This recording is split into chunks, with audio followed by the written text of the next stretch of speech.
Hey guys, welcome back to part 2 of media, ad buying, digital, all that fun stuff. How are you guys doing today? Doing great. Doing pretty good. Got my coffee. Yeah. It's I'm really looking forward to this weekend. Yeah, it's Friday here. Yeah, it's Friday here, so I'm really looking forward to this. You playing cornhole again? I actually played on Wednesday night. Yeah, we didn't do so right, well. you do in It midweek. actually kind of rained, and so the bags were wet. They're probably twice as heavy as they normally are. Is it rain or shine you play? Well, not if it's pouring, but it just got done raining and it stopped, and we were delayed a little bit. Was it throwing your arcs off as you tossed? Yeah, I don't know. I'm not that sophisticated, but it's a. You throw the pancake or you throw like the... I can throw the pancake, but when I couldn't do it last week because of the weight of the bags, and it didn't. And the bags just hit and stopped. They didn't slide, and so I just was doing a lot of airmail lobs. I just as soon as they hit, they just stopped. But I got kind of a rhythm down, and I kind of got my stride back. I had to completely change my form. Man, it's tough. Yeah, you need to be world's problems. working and practicing on that during the week. I know. I guess, I'm from Detroit, lived in LA, and now I play cornhole. Who knew? Yeah, same. Not Detroit and LA, but I play cornhole. Well, speaking of cornhole, we ended last week. It has nothing to do with each other. Ended last time on this whole idea of Facebook and Google advertising and the evolution. And if you haven't listened to that episode, it's important, I think, to go back and kind of the setup for this episode. We talked all about the nuances of that, the evolution of that. And now we want to talk about just the pricing, because that's where, as agencies, we all struggle, I think, to some degree of what do we do with this evolving service that has been around in old advertising models from the 30s, where we've gone from, do we just charge 15% for the client's spend, and then we add extra fees on any creative? Is it all in? Do we scrap the 15%? And I think some of the things that we were talking about was there needs to be a new model and a new way of thinking about that, because what's involved in placing everything from Facebook to Google to programmatic to YouTube, wherever you may land on that spectrum and what services you offer, there's lots of things involved in that. And if you're doing straight return on ad spend, return on ROI, or is this an awareness campaign, all of those things play in. So let's talk about that and kind of peel back and be real transparent. What have you guys done, or what are you currently doing? How do you make money on placing media right now? Ken, do you want to start? Like we said, I think last episode, it's my opinion that people see ad buying, media buying, all that kind of stuff as a commodity. And so we don't try and compete on that, the skills of that. We can, underneath we do compete as far as skills, but from the outside, when we're selling to someone, that's kind of not what we're standing on, because I think that's an ante for the game. Like, you have to be really, really great. You have to, relative to your client, you have to spend enough to be able to support them really, really well. For different agencies and different people, that's a different number. And you need to stay on top of the platforms. They change constantly, and you also have to be a really, really good marketer. Let's not forget. Like, that's, I think, something that I think often is forgotten. I think the mechanics of the platform sometimes trump the actual, just the strategy. And oftentimes I tell my team, it's like, go back to the message. If the message is right for the audience, then it really doesn't, unless you're really messing up the platform mechanics, because you can really get bogged down into, is it campaign budget optimization? Is it this? Is it that? Is it whatever? When it comes down to, like, maybe the reason it's not working is the message is wrong for the audience. Like, I'm just kidding. All that to say, our model is, if we're talking pricing, we separate out each platform because they're different. They take they take different skill sets, and there's different intent. And so, the purpose of one platform may be to entertain. Like, arguably, I believe Facebook is an entertainment platform, and so your ads need to be of that type of media, right? Google is very different. It's intent based, and so you have to be a little bit different there. Same with YouTube and all the rest of them. And so we split them out, and also just they work differently, right? They're different skill sets to manage and all that kind of thing. So we separate them out by platform. I think currently we have a flat starting fee per platform, and it's a management fee of $3,000 a month minimum, and it does go up on a percentage. So it's $3,000 or a percent or 15% after they reach a certain spend. Yeah, whichever is greater. But honestly, I think we want to remove the percentage. And truthfully, just to be honest with you, $3,000 a month per platform is not enough. If you're refreshing ads and managing them daily, it's several roles, and it's quite a lot of work. And so we're probably and then it scales up, but that's kind of our starting point. That's our sort of minimum, and we do that per platform. And there's a small setup fee for each platform, because when we set things up, obviously if they have never advertised on that platform, there's quite a bit of setup. And even if they have, oftentimes things aren't tracking. Obviously, we work in the e-commerce space. Tracking is absolutely important for that. It has to be tracking accurately. Otherwise, bad data is no data at all. And so we do all that kind of work. We also have to kind of get into the mindset of the client as far as how the creative works. For us, I found it all over the board. Like some companies will, do let's say 15% of ad spend and do all the creative and messaging and copywriting and videos and all that kind of stuff inside of it. I would venture to say that those companies, I can't imagine that they're profitable, because I don't see how that can go that far. We will do. There's a certain amount that I believe has to come from the brand, so the heart and soul of the message has to be there. Whether we do it separately or whether the brand already has it, I think that has to be there, and so that has to be given. I don't think you can just come in and start writing for the brand and have it feel authentic and work. So there's a certain amount, and as far as images and other creative, like video and photography and that kind of thing, that has to come from the brand. What we will do is we will then put a layer on top of it and adjust it, and from those kind of cores, we'll create the different pieces of creative for the different platforms. But probably where we're moving to is really figuring out what are the cost drivers inside of that and what's the value, and then how do we adjust that. So maybe someone doesn't need a lot of creative done, so we can do smaller monthly budgets, and it doesn't matter about the ad spend.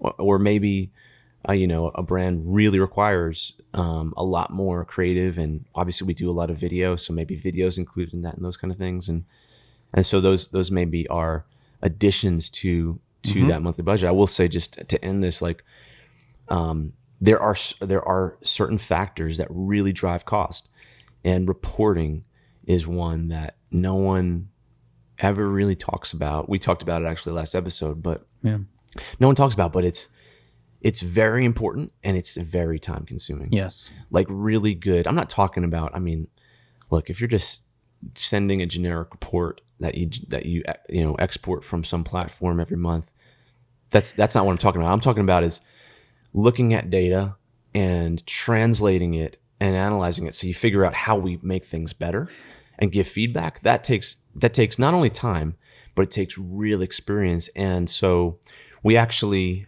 kind of have a basic version of that and like a plus version of that, where it's like, hey, look, really, if we're spending, once we get to heavy levels of budget, over just a few $1,000s a month, but we're talking $10,000, $50,000 a month, sometimes $1 million a month, you really need to have that expertise in analyzing what's going on. Just to piggyback on that, on the measurement and the reporting side of it, I think it's really important that with your customer, you clearly define the KPIs, the indicators that you're going to report on. Because what can happen is you can start reporting and start showing data that you've defined with your customer early on. This is the information, this is the data we're going to be reporting on, because this is what's really important.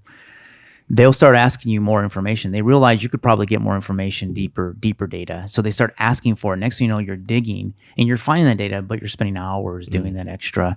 So I think one thing that we've noticed is we have to really define that early on. They have to understand that. They have to be agreeing upon that. And if they want more data than that, we have to charge them for it, because there is that time that it takes to do that. So we're moving, I think, to that point. What we're trying to adjust our model to is it's based on role.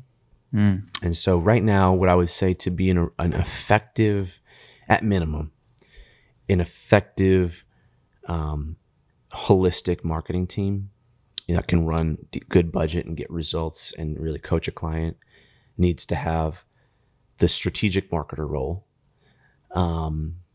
That's a person with the overall messaging, maybe even writing some of the copy, like guiding most of what's going on.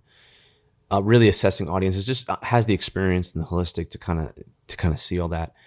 Then there's obviously creative roles, right? So there's designers and those kind of people.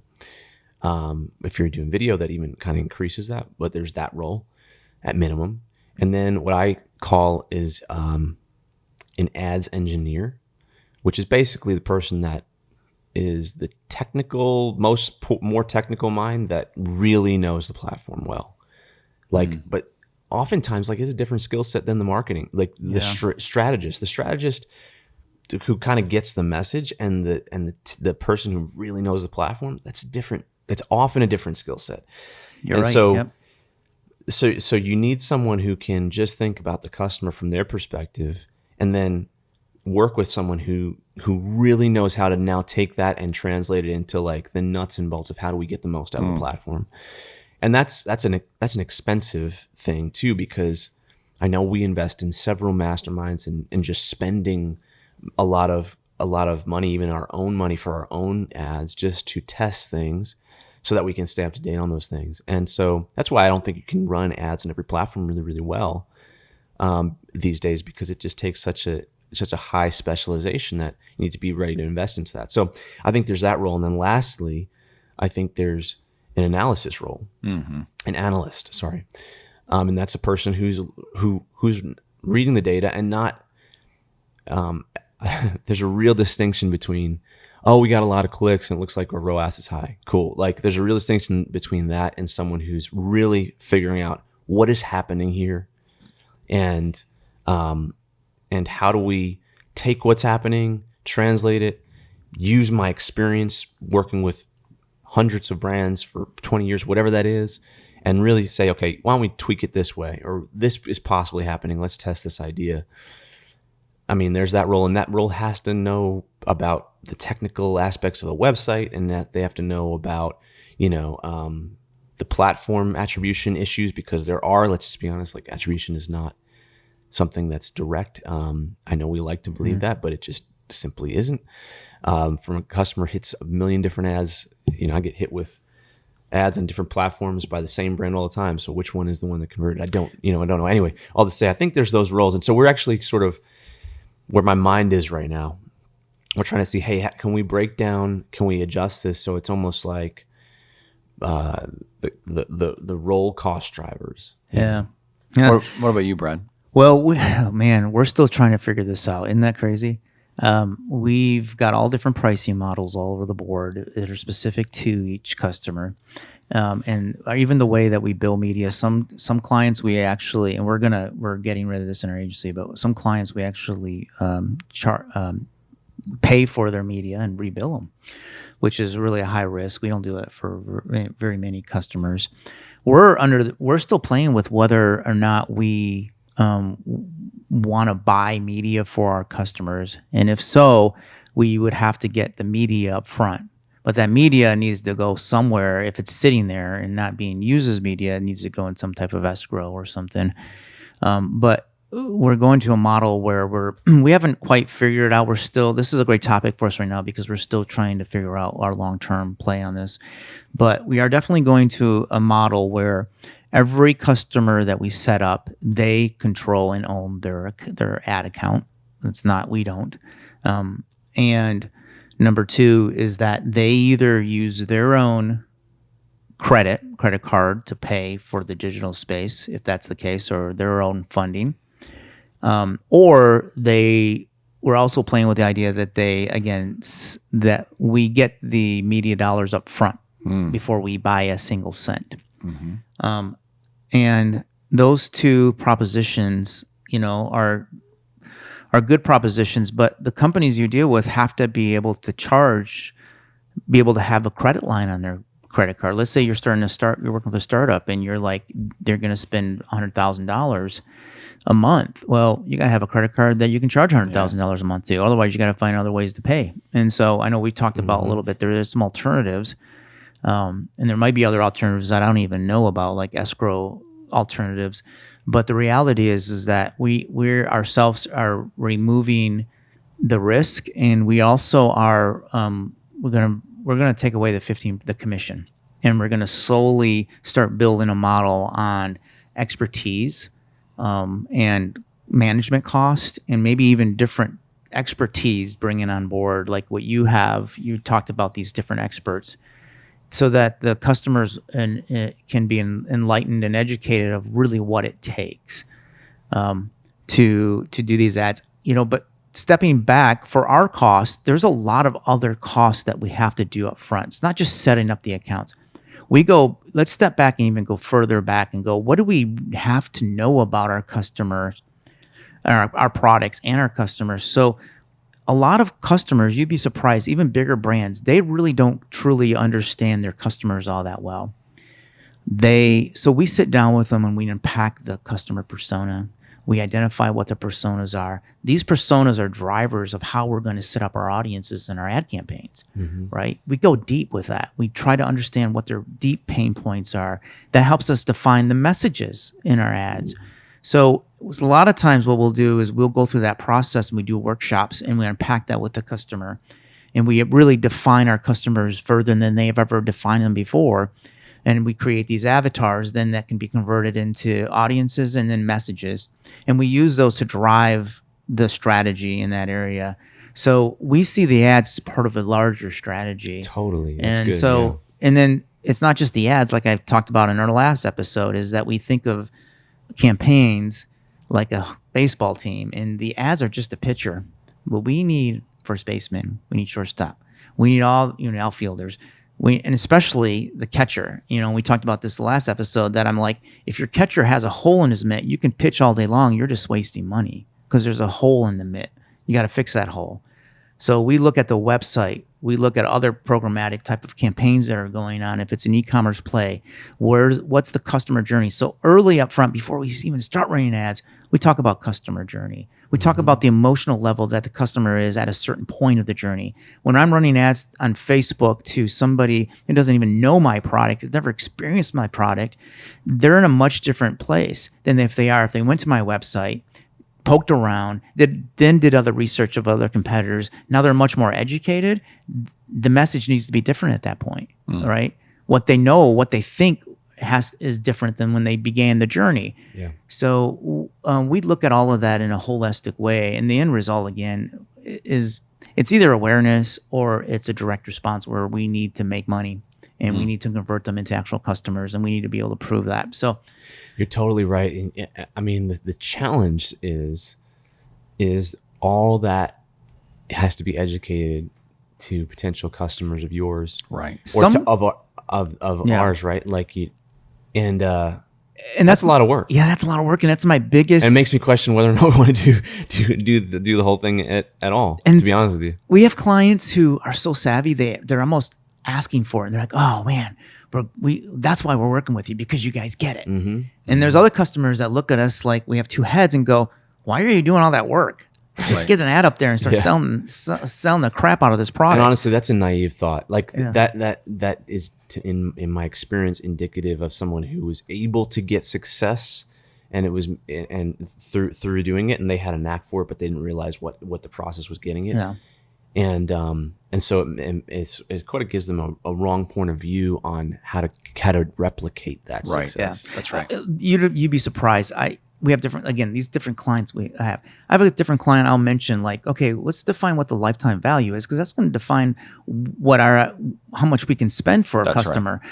And we have customers that look at us and go, what is a lifetime value? I don't know what that is. So they don't understand the value of it. Yeah, we encounter that all the time, even with really well-known e-commerce brands where e-commerce is lifetime value. I was sitting in a meeting the other day. I won't mention who it is, but it was with with an agency here locally, who was a respected agency, had several clients.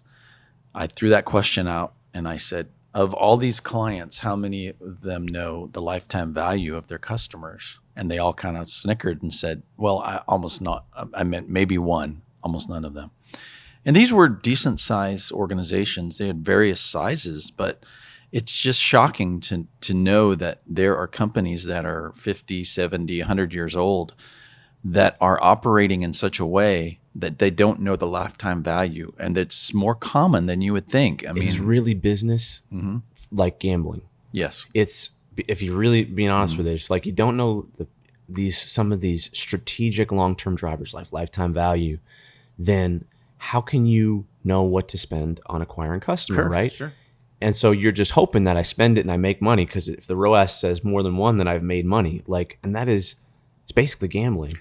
Well, and, also with the lifetime value, and not to get off on a whole other subject, this would be another podcast, but it speaks into this advertising rates and spends and media buying, because the reality is, the logic says, and most clients is, if I put in $1, I want to make at least more than that out. Well, understanding lifetime value gives you a whole wide range, because you can actually lose money on paid media. Most companies have that strategy. It works. If the lifetime value, let's say just hypothetically, lifetime value is $10.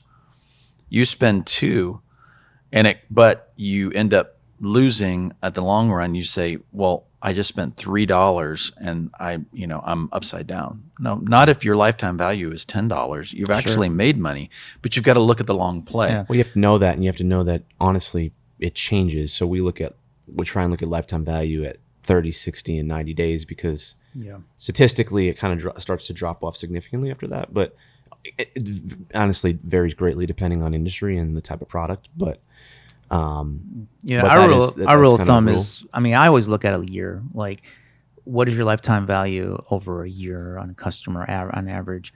Again, different products, you might have different timing, but most companies, a lot of companies that are, especially startups, they're just not you're not gonna know that, because you haven't been around long enough. Startups is a different thing. But to the point, and it is a tangent a little bit, but there's this idea that we have to make money on the initial sale. And I believe that that's a naive business approach. And the only way you know if that's accurate is if you know an idea of lifetime value, because let's just be honest, if you're a brand new brand, especially even if you're a long-standing brand, there's so much noise and competition. It's really unlikely that you're going to, it's a big challenge to make money on the initial purchase with a brand new customer. Well, it's the whole model of, you came up in the car industry. Yeah. I'm assuming it's true, but as I understand, many times the car companies, the manufacturers, even the dealers, they give all these incentives and these kickbacks and these reductions. They will actually break even or lose money on a car. Yeah. In the assumption that you're going to come back for repairs, for oil changes, for services, for warranties, or all these add-ons you're going to put on. I'm not in that business anymore, the dealer business, but there was this idea that basically selling the car was just a loss leader. It was just the money was made in the service and maybe the finance, F&I. But so I can give away a car for free. At cost, I'm going to make some money on F&I. Or even lose a little money. And losing money, but I'll get it back in a year because of the service or whatever else. So there's a lot of different models like that. I've got a bug guy, one of those guys that come around quarterly and sprays your house and that kind of thing. And they're super inexpensive each quarter, but they do these like kind of free inspections. And if they find ants or they find evidence of termites or something like that, then they're like, oh, well, here's $1,000 to handle this for $500. So that's clearly their model as well. And I'm not saying that may sound bad, like it's even if it's completely legitimate, that's often how business works, right? It's not, it's the long game. Yeah, the long game. And I do think in the digital ad space, like there tends to be this focus on the short term, because almost like people put off the thought of like building out their business model. Right. Like, it's like, I'm just going to sell this thing and I'll figure out like, other products, sell them later. That's not really one of the biggest blind spots I think that a lot of new companies have. That, let's say we're working with a startup, has a brand new product, they have zero brand equity, they haven't priced into their model the cost of customer acquisition properly. They think that if my cost of goods is 50%, let's just say they're selling a product, a widget for $10, and my cost of goods is $5. They think that they should only spend 20 cents to get a customer. In fact, that's the opposite approach. You need to think that my customer is going to be my biggest cost of my product of acquisition. If you don't have any customers, don't think that you're going to spend 10% of your total cost on customer acquisition. I think you have to think of yourself as, I'm going to spend 80% on the cost of acquiring a customer, 20% on the cost of goods, other cost of goods to get that product out initially. And again, it seems odd, it seems very top heavy, but let's face it, we get hit with 600 messages a day in marketing, at least, yeah. right? 600. You're competing for that customer. And that's really what your product is, a customer. Your product isn't actually what you deliver. It is, but in the beginning, you got to get customers, and that might cost you a little bit more, but it's never priced in. So what happens is startups believe that, okay, I created this model and I've got 10% allocated towards marketing. That's not enough in today's world for certain products. In fact, that's completely upside down until you get brand equity, until you get enough awareness, and that might take a while. So that's why the lifetime value is really important, to at least estimate a lifetime value, right? If I have a customer, is my customer going to buy 3 times from me in the next year?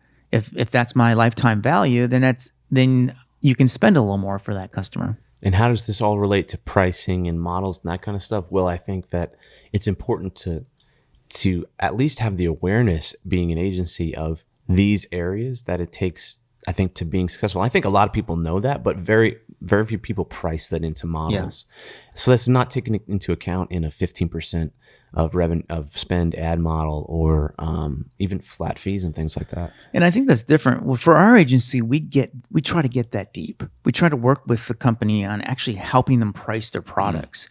A lot of agencies don't do that at all. That's not their business. They just say, we're just going to drive traffic to your site, or we're going to drive leads to you.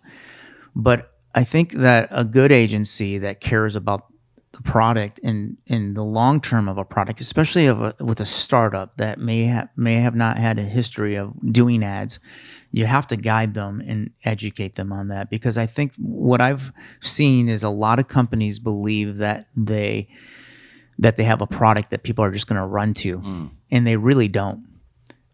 They think their product is a shiny gold thing, and sometimes it's not.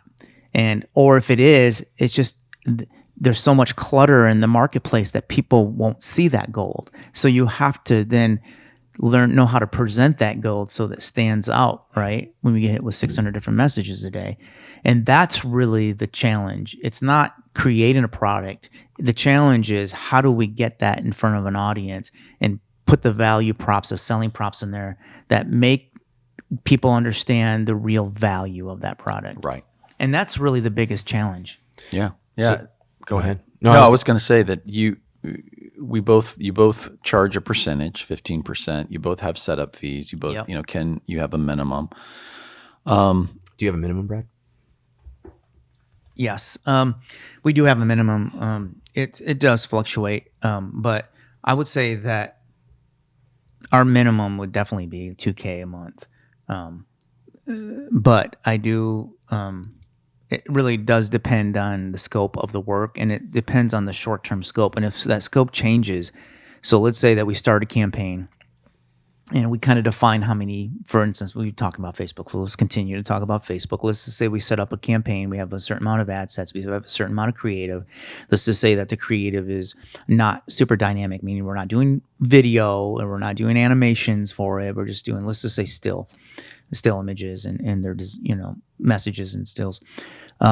Let's just say now that we've gotten some good traction, and then all of a sudden now we want to gear that up and we want to start doing these really cool Instagram stories. We want to go out and shoot. Things will change, and as the campaign evolves, so does our pricing need to evolve. So if we're doing more, adding more content, adding the unique, more expensive content, if we're testing more, if we're spending more, we're going to be doing more.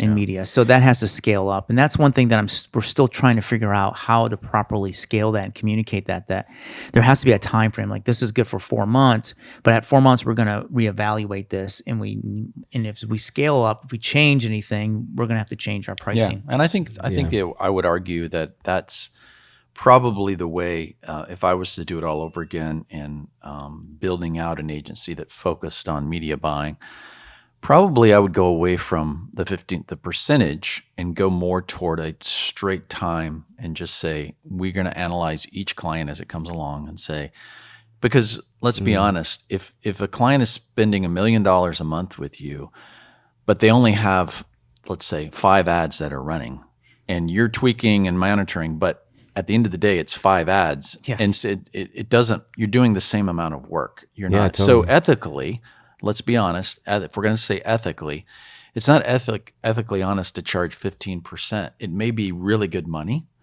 but if they're spending $10,000, it's the same 5 ads, it's the same reporting, and you scale it up to $1 million or more.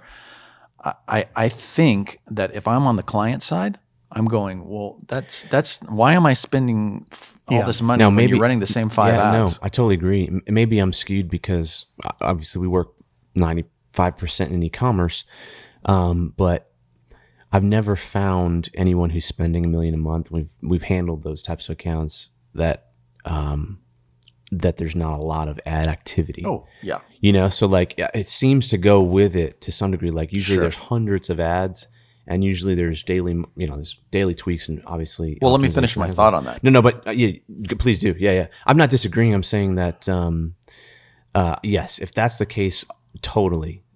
Usually, though, in my experience, it tends to fall in line to some degree. With that's where I'm going. So my point is if it needs to take that into account and say we're going to charge the same amount, but it also needs to take into account if we are spending $1 million a month, there's a good chance that there's 25 ad sets with 100 ads or whatever it may be. That needs to be taken into account and those hours and times. So I think it needs to be handled on a case-by-case basis, just as you would the creative, the packaging, the development, anything, just the way that you treat everything else. I think the ad spend today needs to be treated the exact same way. That's definitely how we're looking at building this up. And I like your idea, like just to really first look at hours. Like how much time does it take? How much time it needs to be invested into making this successful or serving the client successfully. And I think then it starts to get quantifiable to where you can build a price model where you're like, okay, well, one platform, here's probably how much effort it takes involved in that. And then if you take, analysis on top of that, and then another platform, I would just say this. One of the things I think I said earlier that, our minimum per platform right now is about $3,000 a month. And honestly, it's not enough when we're doing one platform. Really what makes it where it needs to be is truthfully in the $10,000 to $20,000 a month range for it to be a reasonable amount of effort put in to really be able to create success in these campaigns. And I realized that truthfully, like only running companies with momentum that are having success can afford that kind of thing most of the time. And so, what we try and do is like, honestly, if we're saying, hey, are we going to drive strategic success through marketing with acquisition, paid acquisition being one part of that? How do we do that, right? Running ads on one platform isn't going to really create that. You really need to look at the whole thing as the thing as a whole, and so that probably means ads on multiple platforms, right? Because I'm not going to get into all the strategies, and I've actually written and done videos about these at our website, medicake.com, or our YouTube channel. Some of them are funny videos. But anyway, my point is, like, all those platforms play together. They connect to each other. You need to be in multiple places, most likely. So you're probably talking about probably 3-ish platforms that you need to be running on, kind of on average or at a minimum. And then you really need to look at, well, just sending traffic to a website and not even looking at optimizing the website means you're not spending that money appropriately. So you really need to be optimizing that website, even to a small degree. Mm-hmm. And then the last piece of it is like, what happens after the sale? So all the lifetime value stuff of email, and customer relationship at scale, we do primarily through email. That kind of comes involved. So now, if you talk about, okay, a flat fee per platform, and you maybe take, let's just say all those platforms, was that 3, 4, 5? Now you're at about 15-ish thousand. Now that actually is getting to where it makes sense and it's economically viable for a company to put effort into managing that, and where there's success for the actual brand on the other side, because you're doing things holistically. And that's kind of where we usually try and lead, if it's appropriate for the client, to say, okay, we're really not looking at one platform. We probably need to be in these multiple places, because you got to take into account the entire customer journey to really get the most effect out of it. And so then it starts to get into a sweet spot, I believe, where fees, and budget and value or potential return on that investment kind of start to play out. I'll end on saying this. That's why we've sort of introduced this coaching model, because if someone has about 3,000 or so, which is, let's just be honest, is probably at best a third of a full hired market, like strategic marketer's salary at best, and it's probably less than that. Then they can't hire someone who's got experience in real success on full time, and they probably don't have enough to hire any agency. Even the agency says that they'll do it for that price successfully, they'll really pay attention to it. The best thing that they could do is either question whether or not they need to find more investment, or hire someone just for their expertise in coaching. And that's why we introduced that coaching thing, to say, hey, look, that's good. If you're doing it, if that's what you have, you might want to do it yourself, or you might be doing it yourself. Most of those people are doing some level themselves, but you just don't have the experience. You don't work with the hundreds of brands.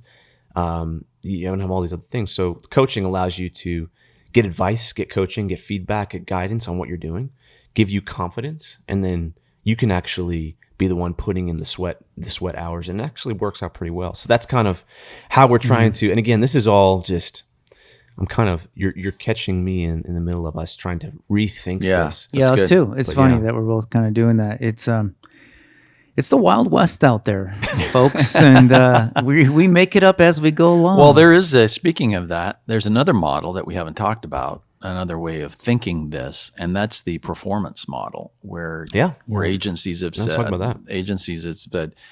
you don't have to pay for it unless you produce, and then we'll take a percentage of whatever that may be. Have you seen that? Have you tested that? We get asked that question by a lot of potential clients, or a good handful. Yeah, which is the old infomercial model. Yeah. And we're very open to that. We've tested that model. What we would say is, number one, I think it's important to go cautiously into those, because let's just be honest, it's not your company. And when push comes to shove, you're not going to be able to make decisions that, and depending on, so you're really in a partnership. So I think that the character has to be there and the trust has to be there. So for us, we've learned we have to prove some trust and kind of get to know someone, and then obviously the business model has to be there as well. And so we can do that. We can talk more about ours, but I've been asked that quite a bit of times, and I stay away from that. Only because most of the people that ask that question to us, if we want to work that way, are startups. And again, if I can't control the pricing of the product, I can't control those things. I might think the product is going to sell. I might have instincts that get this has perfect market fit. I see the opportunity. There's no other competitors. But if I can't control that price, it could be overpriced. And if my payback is based on their decision that I have no control over, then I'm just a silent investor, and I don't want to be silent investors for people unless I have equity in that company.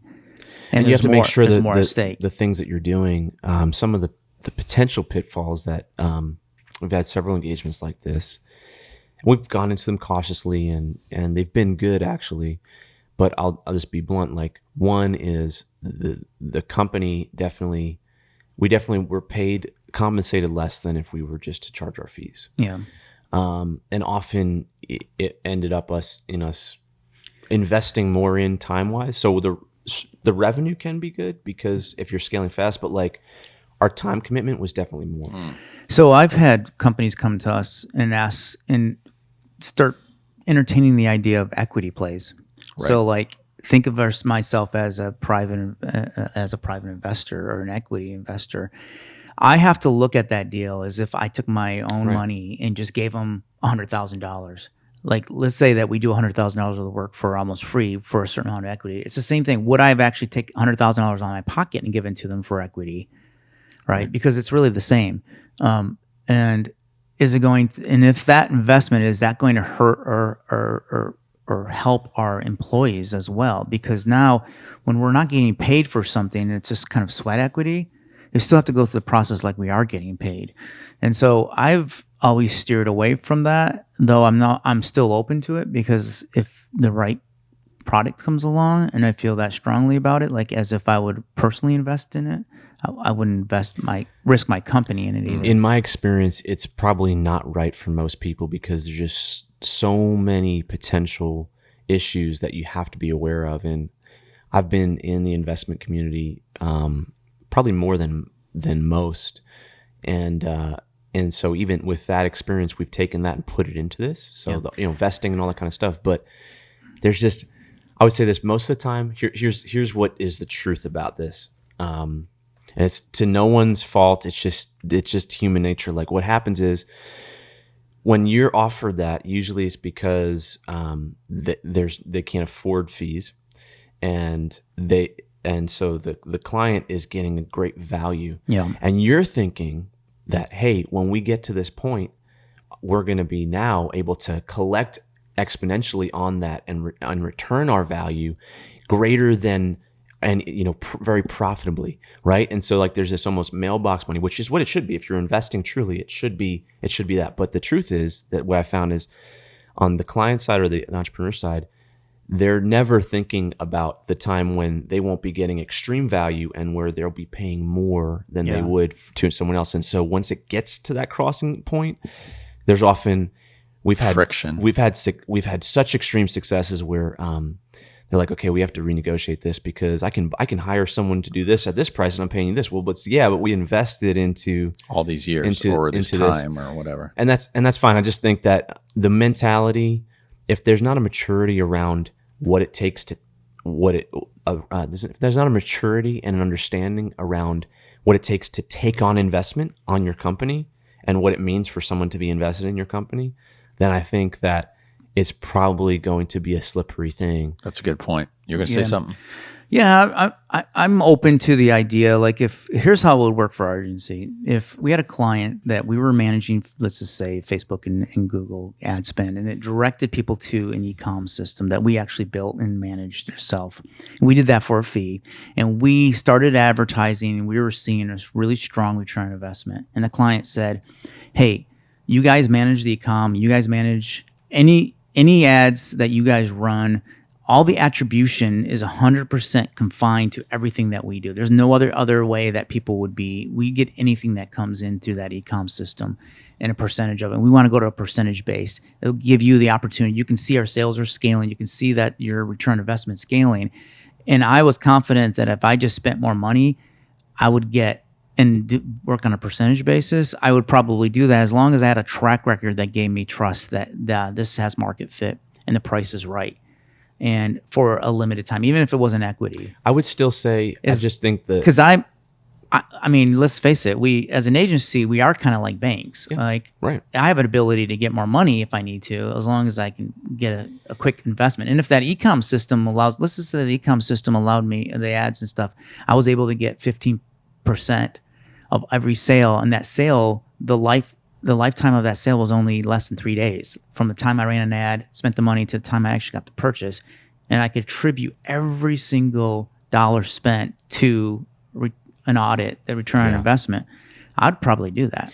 I would still just say that it's important to talk through the scenario, both sides of the scenario, the one where you're investing and you're investing over time and more effort into what you're actually getting paid. And then the scenario of, hey, what happens when we're really successful? And are you still, because that is the scenario where, again, the mindset is typically different than someone who's getting investment from an investor. The mindset is typically, hey, how can I get, okay, I'm getting a, someone to work for me at a great value, which they are, but they often aren't, I found, playing out in their mind what happens when they have to pay that back, right? Because of success. Yeah, when they're writing you a check for $100,000 a month, and they're sitting there going, "Oh my gosh, I could pay someone a tenth of this to run my ads," but that's the deal they cut, right? It's really an investment deal, right? And so I think when you talk about performance, I think you really need to look at it as it's really an investment deal, and you have to make sure that it's that kind of model, right? Yeah. And if it's that kind of model, I think it can work. Well, I think the documents and what needs to be written up is that you truly are a partner and an equity partner in this, versus I'm paying you a percentage when you get successful. It just becomes. I found it's really. I haven't found a person, and I've worked with people of really great character that we've done this with. So it's not a knock on them, but I haven't found a person that's been able to mentally separate out. Okay, well now you're doing these tasks and I'm paying you this, and they associate it with the task you're doing, not the investment that you made. Right. And it's hard for them to separate that, because then they're getting hit all day long with other people that are trying to say, hey, I'll do it for this. It's almost better to actually put money in and step back. Well, I try to always put myself on the other side of the client, like if I'm in their shoes. So I understand why people want to do this. Number one, you don't have the capital. Number two, you're probably thinking, well, if these guys are worth their salt, they'll believe in their ability. Right, they're motivated. There's more skin in the game. Yeah. Of course. But now let's flip it over. Now I'm back in my agency role. I'm going, so you want me to put all the skin in the game, but you don't really have any skin in the game, i.e., you're coming to me with your product, which you probably taken time to develop, and there was that. But you're asking me to take all the risk on this. Because really, you don't have any risk. You're just saying, hey, I'll give you a percentage down the road if you produce. So what I would recommend from my experience, again, and our engagements we've had a couple that have not worked out well for us. We've had a couple that have worked out reasonably, and with those, what I would say is you have a minimum fee, so there's still skin in the game. Yeah. There's no. I don't think I would recommend anyone to go to zero revenue. Again, I would just recommend you invest in the company at that point. Right.